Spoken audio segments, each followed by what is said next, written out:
അപ്പോൾ നെക്സ്റ്റ് വീക്കായി 20 മുതൽ 26 ജനുവരിയുടെ വീക്കായി. സോ 22-ാം തീയതി ജസ്റ്റ് ഓണാക്കി വെച്ചതാണ്. 21 വരെ ഞാൻ ഒരു ജിഗ് ബുക്ക് ചെയ്തിട്ടില്ല. കാരണം എനിക്ക് കുറച്ച്, ഞാൻ പറഞ്ഞായിരുന്നല്ലോ, കുറച്ച് ബിസിയും കാര്യങ്ങളൊക്കെ ഉണ്ടായിരുന്നു, കുറച്ച് മാരേജിൻ്റെ കാര്യമൊക്കെ ആയതുകൊണ്ട് 22-ാം തീയതി ജസ്റ്റ് ഉച്ചയ്ക്ക് 2 ഓർഡർ എടുത്തു, അത്ര തന്നെയാണ്.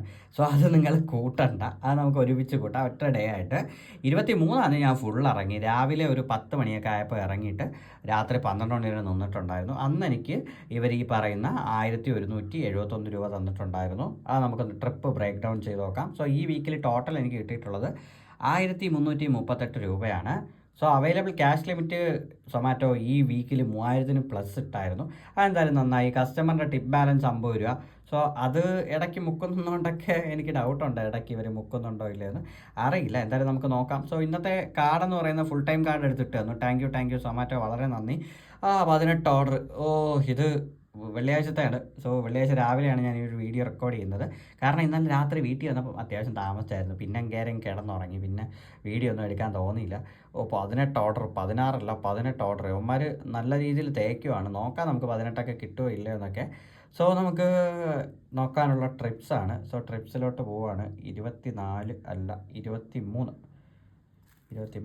കൺഫേം. ഓക്കെ, 23-ന് ഞാൻ ഫസ്റ്റ് ഓർഡർ എനിക്ക് 10:19 ഫസ്റ്റ് ഓർഡർ എനിക്ക് കിട്ടിയത്. അതിനുശേഷം വീണ്ടും 10:52, പിന്നെ 11, 12, 12:50, 1:37. ഈ ഒരു ഓർഡർ ഒരു നല്ലൊരു ഓർഡറാണ്. കാരണമെന്ന് വെച്ച് കഴിഞ്ഞാൽ തിരുവനന്തപുരം സിറ്റി അപ്പോഴത്തേക്ക് എന്നെ അണ്ണന്മാർ മൊത്തം കാണിച്ചു. കാരണം ഈ ഒരു ഓർഡർ, ഈ നാരായണ ഭവൻ എന്നൊക്കെ പറയുന്നത് ആ സ്റ്റാച്യൂലുള്ളതാണ്. ഇവിടുന്ന് ഞാൻ കൊണ്ടു കൊടുത്തത് അറൗണ്ട് അത്യാവശ്യം നല്ല ദൂരമാണ്. ഏകദേശം വട്ടപ്പാറയൊക്കെയാണ് കൊണ്ടു കൊടുത്തത്. അവിടുന്ന് തിരിച്ച് കേശവദാസപുരത്തുള്ള ഹോട്ടൽ ചിന്നൂസിൽ വന്നപ്പം അവിടുന്ന് തന്നെ തിരിച്ച് അടിച്ച് വിട്ടത് ഏകദേശം വേളിയിലാണ്. സോ വേളിയിൽ പോയിട്ട് പിന്നെ മാളവ് ട്രാവൻകൂറിൽ നിന്ന് എന്നെ തിരിച്ചടിച്ച് വിട്ടത് വട്ടിയൂർക്കാവാണ്. സോ തിരുവനന്തപുരം 2 ദിക്ക് ഞാൻ കവർ ചെയ്തായിരുന്നു, തിരുവനന്തപുരത്തുള്ള 2 സോണ്. സോ അതിനുശേഷം തിരുമല എത്തി ഹോട്ടൽ അസീസിൽ നിന്നാണ് ഞാൻ ഈ ഒരു ഓർഡർ എടുത്തത്. ഈ ഒരു ഓർഡറിൻ്റെ കോമഡി എന്ന് പറഞ്ഞാൽ, ഈ ഒരു ഓർഡർ എത്തി ഞാൻ ആ കസ്റ്റമറിനെ ആ ഒരു ലൊക്കേഷൻ എത്തി വിളിച്ചപ്പോൾ കസ്റ്റമർ പറയുന്നു, ഞാൻ ഇങ്ങനൊരു ഓർഡറേ ചെയ്തിട്ടില്ല, ഇങ്ങനൊരു ഓർഡർ എനിക്ക് വന്നിട്ടേ ഇല്ല. ആകെ ഞാനവിടെ കിളി പറഞ്ഞു. കാരണം കസ്റ്റമർ അങ്ങനെ പറഞ്ഞു. അപ്പോൾ ഞാൻ പറഞ്ഞു അങ്ങനെയാണെങ്കിൽ ക്യാൻസൽ ചെയ്യാം. കാരണം നമുക്ക് ക്യാൻസൽ ചെയ്യാനുള്ള എനിക്ക് ഓപ്ഷൻ ഇല്ല, കസ്റ്റമറിനെ ക്യാൻസൽ ചെയ്യാൻ പറ്റുള്ളൂ. അപ്പോൾ നമുക്ക് അവിടുന്ന് കോള് ജനറേറ്റ് ചെയ്യാനേ പറ്റുള്ളൂ. ആ കോളും കസ്റ്റമർ കട്ട് ചെയ്തു. ഒടുക്കം ഡയറക്റ്റായിട്ട് ഞാൻ നേരെ കസ്റ്റമർ കെയറിലേക്ക് വിളിച്ച് ഇൻഫോം ചെയ്തു. അവർ കസ്റ്റമറിനെ വിളിച്ചിട്ട് ആ ഓർഡർ അവരുടെ വഴി ക്യാൻസൽ ചെയ്തു. അപ്പോൾ നോർമലി നമുക്ക് ഓർഡർ ക്യാൻസലായ ഒന്നെങ്കിൽ നമ്മളെടുക്കും, അല്ലെങ്കിൽ ആ റെസ്റ്റോറൻറ്റിൽ കൊടുക്കും. ഇപ്പോൾ സൊമാറ്റോ അണ്ണന്മാർ പുതിയൊരു കാര്യമായിട്ട് വന്നിട്ടുണ്ട്. ഞാൻ എന്താണത് കാണിച്ചു തരാം. ഓരോരോ അവസ്ഥ ആലോചിച്ച് നോക്കണം. ഒരു ഓർഡറുമായിട്ട് വന്നതാണ്. അപ്പോൾ കസ്റ്റമറിനെ വിളിച്ചപ്പോൾ കസ്റ്റമർ പറയുന്നു കസ്റ്റമർ അങ്ങനെ ഒരു ഓർഡറേ ചെയ്തിട്ടില്ല എന്ന്. അങ്ങനെ പിന്നെ ക്യാൻസലേഷന് കൊടുത്തു. അപ്പോൾ കസ്റ്റമർ അത് ക്യാൻസൽ ചെയ്തില്ല. പിന്നെ സപ്പോർട്ട് ടീമുമായിട്ട് സംസാരിച്ചപ്പോൾ അവിടുന്ന് ക്യാൻസൽ ചെയ്ത് തന്നു. പക്ഷേ അടുത്ത പണി എന്ന് പറയുന്നത് പുതിയ ഓർഡർ എനിക്ക് അടിച്ചു. അതായത് ആ ക്യാൻസൽ ചെയ്തത് എനിക്കൊരു 10 മിനിറ്റ് ഇവിടെ വെയിറ്റിംഗ് ചെയ്തിട്ട് പുതിയ ഓർഡർ എനിക്ക് അടിച്ചു. ആണ് സൊമാറ്റോ അണ്ണന്മാരുടെ പുതിയൊരിത്, ഫൈൻഡിങ് ന്യൂ കസ്റ്റമർ. അതായത് വീണ്ടും ഒരു 15 മിനിറ്റിൻ്റെ ടൈമർ റണ്ണാവും.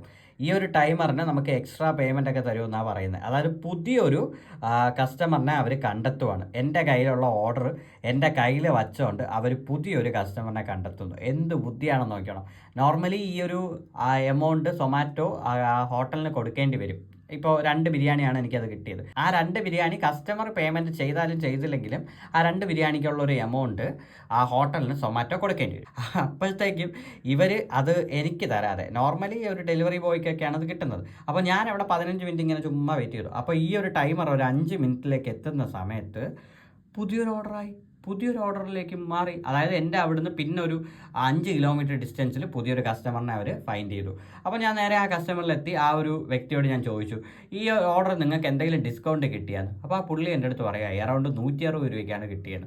അതായത് മെസ്സേജ് ആയിട്ട് ജസ്റ്റ് പോപ്പപ്പ് ആയിട്ട് വന്നു, സൊമാറ്റോയുടെ ആപ്പിൽ 160 രൂപയ്ക്ക് 2 ബിരിയാണി വന്നിട്ടുണ്ട്. പിന്നെ ഒന്നും നോക്കിയില്ലല്ലോ, പുള്ളിയൊക്കെ ഓർഡർ ചെയ്തു, ഞാൻ കൊണ്ട് കൊടുത്തു. സൊമാറ്റോയുടെ ഭാഗത്തു നിന്ന് നല്ലൊരു ഇനിഷ്യേറ്റീവാണ് ഈ കാണിക്കുന്നത്. കാരണം നോർമലി ഈ ക്യാൻസൽ ആവുന്നതൊക്കെ സൊമാറ്റോയുടെ ബിസിനസ് പരമായിട്ട് നോക്കുകയാണെങ്കിൽ സൊമാറ്റോയ്ക്ക് അത് നഷ്ടമാണ്. കാരണം സൊമാറ്റോയുടെ കയ്യിൽ നിന്ന് പൈസ പോകുന്നു. പക്ഷേ അവർ അതിന് നേരെ ഡെലിവറി ബോയ്ക്ക് കൊടുക്കാതെ, അല്ലെങ്കിൽ ഹോട്ടലിന് ഡെലിവറി ബോയ്ക്കും കൊടുക്കാതെ പുതിയ കസ്റ്റമറിനെ കണ്ടെത്തി അത് നേരെ കസ്റ്റമറിന് കൊടുക്കും. പക്ഷേ അത് എനിക്ക് നോക്കുകയാണെങ്കിൽ എനിക്ക് ലാഭമാണ്. കാരണം ഒറ്റ ഓർഡർ കൊടുക്കുമ്പോൾ തന്നെ എനിക്ക് ഡബിൾ ഓർഡർ ആവും. ഓർഡറിൻ്റെ ഇതിൽ നമുക്കിത് 2 ഓർഡറായിട്ട് കൂട്ടും. കാരണം ഓൾറെഡി അസീസിൽ നിന്ന് എടുത്തുകൊണ്ട് വന്നു, അത് ഇൻകംപ്ലീറ്റ് ആയി. സോ അത് ഒരു ഓർഡറായിട്ട് കണക്ക് കൂട്ടും. പിന്നെ അതിനെ നമ്മൾ നേരെ തിരിച്ച് പുതിയൊരു കസ്റ്റമറിന് കൊടുക്കുമ്പോൾ അതൊരു മറ്റൊരു ഓർഡറായിട്ട് കണക്ക് കൂട്ടും. സോ ആ 2 ഓർഡറും ഇത് ഈ കസ്റ്റമറിനും കൂടെ കൊടുത്തപ്പോഴത്തേക്ക് മണി 2:40 ആയി. പിന്നെ നേരെ ഞാൻ ഫുഡ് കഴിക്കാനായിട്ട് വീട്ടിൽ കയറി കട്ട് ചെയ്തു. പിന്നെ അടുത്ത 7:30 അടുത്ത ഓർഡറിലേക്ക് പോയത്. സോ 7:30 തൊട്ട് അത്യാവശ്യം നല്ല അടുപ്പിച്ചടുപ്പിച്ച് ഓർഡർ തരുമായിരുന്നു. കറക്റ്റ് തന്നിട്ട് 10 മണിയായപ്പോൾ കൊണ്ടങ്ങ് ചവിട്ടി. പിന്നെ 10:48-നും 11:25-നുമാണ് അടുത്ത ഓർഡർ കിട്ടിയത്. അത് രണ്ടും നല്ല ലാഗും വെയിറ്റിംഗ് ടൈമും ഒക്കെ ആയിരുന്നു. അത്യാവശ്യം 1 മണിക്കൂറോളം ഗ്യാപ്പ് ഞാൻ റോട്ടിൽ നിന്ന് മറ്റേ രജനീകാന്തിൻ്റെ പഴയ സിനിമ ഉണ്ടല്ലോ, അരുണാചലം സിനിമയൊക്കെ കണ്ടുകൊണ്ടിരുന്നത്. കാരണം ആ സിനിമ പകുതിയായപ്പോഴാണ് ഫസ്റ്റ് ഓർഡർ എനിക്ക് കിട്ടിയത്. പിന്നെ അത് കൊണ്ട് കൊടുത്തു. അതിനുശേഷം സെക്കൻഡ് ഓർഡറും അതേപോലെ തന്നെ വെയിറ്റ് ചെയ്ത് നിന്ന് പതുക്കെയൊക്കെയാണ് കൊടുത്തത്. സോ എനിവേ എന്തായാലും 16 ഓർഡർ സൊമാറ്റോ തന്നു. ഇനി ഇന്ന് എന്താണോ അവസ്ഥ ഒന്നും എനിക്കറിയില്ല. ഏകദേശം 18 ഓർഡറൊക്കെ തന്നു കഴിഞ്ഞാൽ 235, 1000-ന് മുകളിൽ എന്തായാലും പേയ്മെൻറ്റ് കയറും. 20 രൂപയുടെ ഓർഡർ അല്ല എന്നുണ്ടെങ്കിൽ. സോ രാവിലെ 9 മണിയായപ്പോൾ ഓണാക്കി വെക്കാനായിട്ട് അണ്ണന്മാരോട് പറയുന്നുണ്ട്. നമുക്ക് എന്തായാലും ഓണാക്കി വെക്കാം. So your break time left is 5 minutes. So അയ്യോ ബാഗിൻ്റെ ഫോട്ടോ എടുക്കണം. ഇപ്പം ഇങ്ങനെയൊക്കെയാണ് വരുന്നത്. സോ ബാഗിൻ്റെ ഫോട്ടോ എടുത്തിട്ട് വരാം. അപ്പോൾ എനിവേ ഈ ഒരു വീഡിയോ നിങ്ങൾക്ക് യൂസ്ഫുൾ ആയിട്ടുണ്ടെങ്കിൽ നിങ്ങൾ എൻ്റെ ചാനലൊന്ന് സബ് ചെയ്യുക. പിന്നെ സൊമാറ്റോ ഓടാനൊക്കെ തീരുമാനിക്കുന്നവർ ധൈര്യമായിട്ട് ഇറങ്ങുക. കാരണം നിങ്ങൾക്കൊരു എമൗണ്ടൊക്കെ കിട്ടും. പക്ഷേ പെട്രോൾ വണ്ടിയിൽ ഓടുന്നതിനേക്കാളും ഇലക്ട്രിക് ആൻഡ് CNG ആണ് ബെറ്റർ. പെട്രോൾ ആണെന്നുണ്ടെങ്കിൽ നിങ്ങൾ ഡെയിലി 350 രൂപയ്ക്ക് ഏറ്റവും മിനിമം അടിക്കണം. പിന്നെ ഒരു കാര്യം കൂടെ പറയാൻ മറന്നു, ഞാൻ അറൗണ്ട് 160 രൂപയ്ക്ക് CNGയും കൂടെ അടിച്ചിട്ടുണ്ട്. ഞാൻ കിലോമീറ്റർ നോക്കുന്നത് നിർത്തിയതാണ്. കാരണം അതൊരു ഓവർ എഫേർട്ടായിട്ട് എനിക്ക് തോന്നി. അതുകൊണ്ടാണ്. എന്തായാലും നമുക്ക് നെക്സ്റ്റ് മന്ത് പോലെ കിലോമീറ്ററും കൂടെ നമുക്ക് കവർ ചെയ്യാം. സോ ഈ ഒരു 23-ാം തീയതി 1171. സോ നമുക്ക് ഒറ്റ ഡേ ആയിട്ട് കൂട്ടാം. 150 കൂടെ ചേർത്തിട്ട് 1338. അപ്പോൾ നമുക്ക് നാളെ മറ്റൊരു വീഡിയോ ആയിട്ട് കാണും വരെ ബൈ ബൈ.